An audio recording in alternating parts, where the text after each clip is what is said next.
নমস্কার বন্ধুরা, সোনালীর কিচেনে সবাইকে স্বাগত। আজকে আপনাদের সাথে শেয়ার করব দারুণ লোভনীয় স্বাদের এক সয়াবিনের রেসিপি। আসুন দেখে নেওয়া যাক কিভাবে বানাবো। এখানে গরম জলের মধ্যে প্রায় 100 গ্রামের মতো সয়াবিন ভিজিয়ে রেখে দেবো 10 মিনিটের জন্য।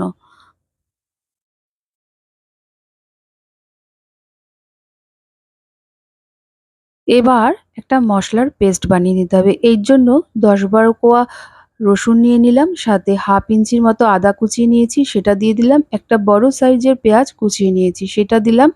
কয়েকটা কাঁচা লঙ্কা দিয়ে দিলাম, আর 1 আঁটি ধনেপাতা কুচিয়ে নিয়েছি, সেটা দিলাম।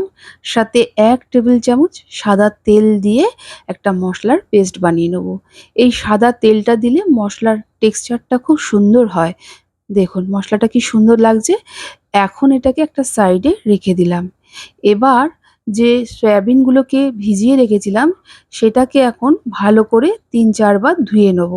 তারপর জল ভালো করে চিপড়িয়ে একটা পাত্রের মধ্যে তুলে নিতে হবে। পুরনো বন্ধুরা তো আমার পাশে আছেন, যারা আমার নতুন বন্ধু তাদের কাছে অনুরোধ রইল, আমার রেসিপি যদি ভালো লেগে থাকে প্লিজ আমার চ্যানেলটিকে সাবস্ক্রাইব করে পাশে থাকা বেল আইকনটি অবশ্যই প্রেস করবেন। এতে আমি যাই রেসিপি আপলোড করি না কেন নোটিফিকেশন সবার প্রথম আপনার কাছে গিয়েই এবার যে পৌঁছাবে। মশলার পেস্টটা বানিয়ে রেখেছি তাতে দিয়ে দিলাম 3 টেবিল চামচ টক দই। মশলার সাথে টক দইটা ভালো করে মিশিয়ে নেব। তারপর যে সয়াবিনগুলো জল ঝরিয়ে রেখেছি সেই সয়াবিনগুলোর মধ্যে এই মশলার থেকে 2 টেবিল চামচ মশলা দিয়ে দিলাম। সাথে হাফ চা চামচ হলুদ গুঁড়ো, হাফ চামচ লাল লঙ্কার গুঁড়ো, হাফ চামচ ধনে গুঁড়ো দিয়ে ভালো করে মেখে নেব। এই মাখার সময় সামান্য একটু লবণ দিয়েও আবারও ভালো করে মেখে নিয়ে কিছুক্ষণ ঢেকে রেখে দেবো। প্রায় 7 মিনিটের মতো ঢেকে রাখবো।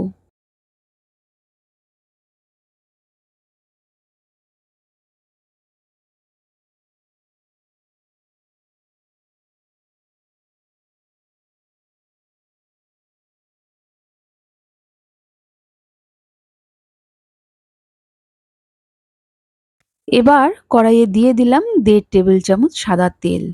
তেলটা গরম হলে প্রথমেই ম্যারিনেট করে রাখা সয়াবিনগুলো ভেজে নেব। কিছুক্ষণ নেড়েচেড়ে নেয়ার পর সয়াবিনগুলোকে একটি পাত্রে তুলে নেব। আমি এখানে 1 মিনিটের মতো সয়াবিনগুলোকে রান্না করে নিয়েছি। এবার কড়াইয়ে দিয়ে দিলাম 3 টেবিল চামচ সাদা তেল। তেলটা গরম হলে একটা দারচিনি, 4টে ছোট এলাচ ফোড়ন দিলাম। ফোড়ন থেকে একটা সুন্দর গন্ধ বেরালে বাকি যে মশলার পেস্টটা ছিল সেটা দিলাম। সাথে হাফ চামচ হলুদ গুঁড়ো, হাফ চামচ ধনে গুঁড়ো, হাফ চামচ লাল লঙ্কার গুঁড়ো, হাফ চামচ কাশ্মীরি লঙ্কার গুঁড়ো আর স্বাদ অনুযায়ী লবণ দিয়ে মশলাটা ভালো করে কষিয়ে নেব। মশলা থেকে যখন হালকা তেল ছেড়ে আসবে সেই সময় ভেজে রাখা সয়াবিনগুলো দিয়ে মশলার সাথে ভালো করে মিশিয়ে আবারও কিছুক্ষণ রান্না করে নেব।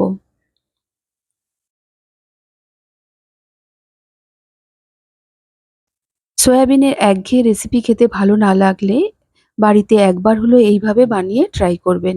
আর কেমন লেগেছে তা আমাকে অবশ্যই কমেন্ট করে জানাবেন।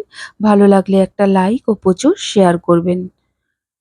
সয়াবিন দিয়ে ভালো করে কষানো হয়ে গেছে। এখন এতে দিয়ে দেবো 1 কাপ গরম জল। হ্যাঁ, এই রান্নাটায় অবশ্যই গরম জলটাই দেবেন। জলটা দিয়ে ভালো করে মিশিয়ে নেবো। এই সময় যদি প্রয়োজন হয় সামান্য একটু লবণ দেবো। আমার একটু লবণের প্রয়োজন ছিল তাই একটু সামান্য লবণ দিয়ে দিলাম। সাথে হাফ চা চামচ চিনি দিলাম।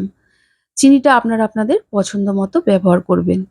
ভালো করে মিশিয়ে নিয়ে গ্যাসের ফ্লেমটিকে মিডিয়ামে রেখে ঢেকে দেবো ঝোলটা ফুটে ওঠা অবধি। ফিরে এলাম কিছুক্ষণ পর। দেখুন গ্রেভিটা গামাখো হয়ে গেছে। এখন এতে কিছুটা পরিমাণ রোস্টেড কাসৌরি মেথি দিয়ে ভালো করে মিশিয়ে নেব।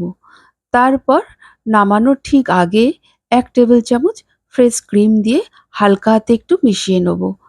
আমি এখানে গ্রেভিটা গামাখো রেখেছি, আপনারা ইচ্ছা করলে আরেকটু পাতলা রাখতে পারেন।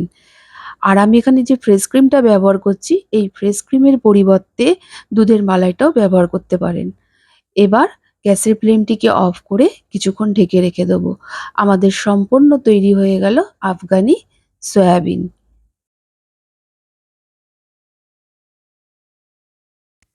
ভাত, রুটি, পরোটা এর সবের সাথে খেতে কিন্তু অসম্ভব ভালো লাগবে।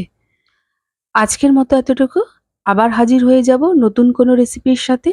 সবাই ভালো থাকুন, সুস্থ থাকুন। ধন্যবাদ।